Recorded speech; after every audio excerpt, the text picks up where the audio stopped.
이스라엘 자손이 다시 여호와의 목전에 악을 행하였으므로 여호와께서 그들을 40년 동안 블레셋 사람의 손에 넘겨주시니라. 소라 땅의 단 지파의 가족 중에 마누아라 이름하는 자가 있더라. 그의 아내가 임신하지 못함으로 출산하지 못하더니 여호와의 사자가 그 여인에게 나타나서 그에게 이르시되 보라, 내가 본래 임신하지 못함으로 출산하지 못하였으나 이제 임신하여 아들을 낳으리니 그러므로 너는 상과 포도주와 독주를 마시지 말며 어떤 부정한 것도 먹지 말지니라. 보라, 내가 임신하여 아들을 낳으리니 그의 머리 위에 삭도를 대지 말라. 이 아이는 태에서 나옴으로부터 하나님께 바쳐진 나실인이 됨이라.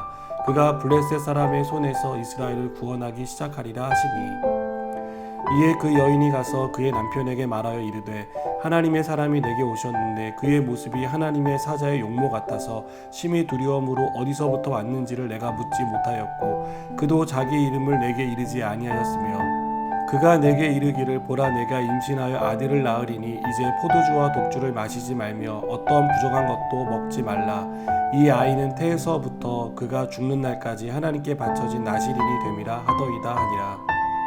마노아가 여호와께 기도하여 이르되 주여 구하옵나니 주께서 보내셨던 하나님의 사람을 우리에게 다시 오게 하사 우리가 그 낳을 아이에게 어떻게 행할지를 우리에게 가르치게 하소서 하니 하나님이 마노아의 목소리를 들으시니라. 여인이 밭에 앉았을 때에 하나님의 사자가 다시 그에게 임하였으나 그의 남편 마노아는 함께 있지 아니한지라.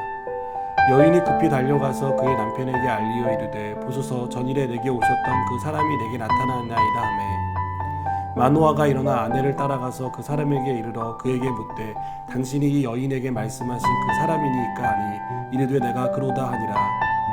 마노아가 이르되 이제 당신의 말씀대로 되기를 원하나이다. 이 아이를 어떻게 기르며 우리가 그에게 어떻게 행하리이까. 여호와의 사자가 마노아에게 이르되 내가 여인에게 말한 것들을 그가 다 삼가서 포도나무의 소산을 먹지 말며 포도주와 독주를 마시지 말며 어떤 부정한 것도 먹지 말고 내가 그에게 명령한 것은 다 지킬 것이니라 하니라. 아멘.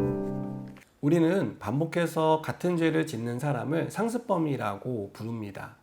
상습범의 특징이 있다면 다른 사람들에 비해서 죄에 대한 경각심이 없습니다. 또 죄의식이 없습니다. 그래서 같은 죄를 지으면서 전혀 죄라고 여기지 않습니다. 사사기에 나오는 이스라엘 백성들을 보면 이 상습범이라는 단어가 떠오릅니다.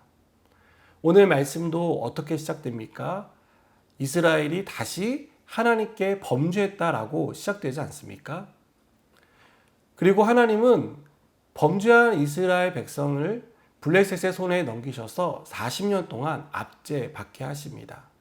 여러분, 이 40년은요 지금까지 이스라엘이 압제받던 그 어떤 기간보다도 긴 시간을 가리켜 줍니다. 또한 이것은 그만큼 이스라엘의 죄가 관영했다는 것을 우리에게 보여줍니다. 하나님은 이 이스라엘 백성들의 죄에 대해서 심판하셨고 그리고 어김없이 이스라엘을 블레셋의 손에서 구원해낼 사사를 보내주십니다. 그런데요, 우리가 여기서 한 가지 주목해야 할 점은요, 이 사이에 있어야 할 이스라엘의 부르짖음이 없었다는 점입니다. 하나님이 고통 가운데 있는 자기 백성을 보셨고 그리고 그들을 불쌍히 여기셔서 그들을 구원해낼 사사를 보내셨다라고 이렇게 말씀하고 있습니다. 하나님은 난임의 문제를 가진 마노아 가정을 선택하십니다. 불가능에 가까운 상황에 있었던 이 가정에 아이를 주시면서 그 아이를 통해서 이스라엘을 블레셋의 손에서 건져 주시겠다라고 말씀하십니다. 여러분, 하나님이 이스라엘을 구원해내시는 방법이 정말 놀랍지 않습니까? 하나님은 그 시대에 누군가를 들어서 사용하실 수 있으셨을 텐데 그렇게 하시지 않고 난임으로 아이를 낳기 어려운 그 가정을 선택하셔서 그 가정에 태어날 아기를 통해서 하나님의 일을 이루시겠다라고 말씀하십니다. 블레셋의 40년 통치는 이스라엘 백성에게는 언제 끝날지 모르는 고통의 시간이었습니다. 블레셋의 손에서 빠져나가는 것은 불가능에 가까운 일이었을지도 모릅니다.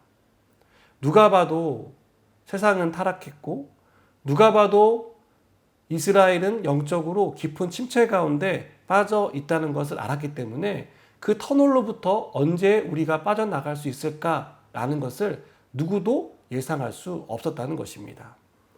하나님은 아이를 갖는 것이 불가능해 보이는 가정을 통해서 불가능해 보인다고 생각하는 이스라엘의 구원을 이루시겠다는 의지를 보여주고 계신 것입니다.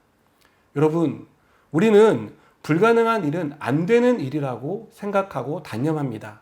하지만 하나님은 불가능을 언제나 가능하게 만들 수 있는 하나님이란 사실을 오늘 말씀을 통해 우리에게 보여주십니다. 두 번째로 하나님이 이스라엘을 구원하기 위해 보낸 사람은 나실인이었습니다. 나실인은 구별된 사람을 뜻합니다. 그래서 나실인으로 태어날 삼손뿐만 아니라 그 삼손을 잉태할 그의 어머니도 임신기간 동안 나실인의 규례를 따르라고 말씀합니다. 그것은 4절과 14절을 보니까 포도주와 독주를 마시지 않는 것이고 어떤 부정한 음식도 먹지 않는 것입니다. 이것은 세상과 구별된 사람으로 세상의 방식과 다른 하나님의 방식을 따라 사는 사람으로 키우라는 것을 가리킵니다. 사랑하는 여러분, 하나님은 우리를 구별된 사람, 즉 나실인으로 부르셨습니다. 우리는 이 세상에 살고 있습니다. 그러나 이 세상에 가는 방향으로 가지는 않습니다. 세상 사람들이 추구하는 삶의 방식을 따르지 않습니다. 우리는 하나님의 말씀을 따라 사는 사람이고 세상 속에서 구별된 삶을 살아가고 또 살아내야 하는 사람들입니다. 세상의 힘은요, 거대하고 막강합니다. 그것을 거스르며 사는 것은 어쩌면 우리의 힘으로는 불가능에 가까운 일일지도 모릅니다.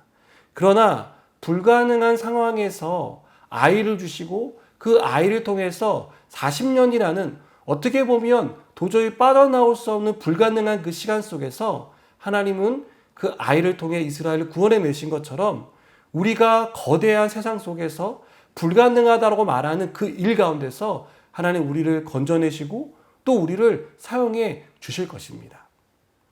죄로 가득한 세상에서 세상이 흘러가는 대로 따라가며 구별되지 않는 삶을 살지 마시기 바랍니다. 구별이 없는 삶을 살아가는 사람이 아니라 세상이 악하면 악할수록 죄로 어두워지면 어두워질수록 하나님의 빛을 받아 이 세상을 선명하게 비추는 하나님의 구별된 나실인으로 살아가는 저 여러분 되기를 축복합니다. 기도하시겠습니다.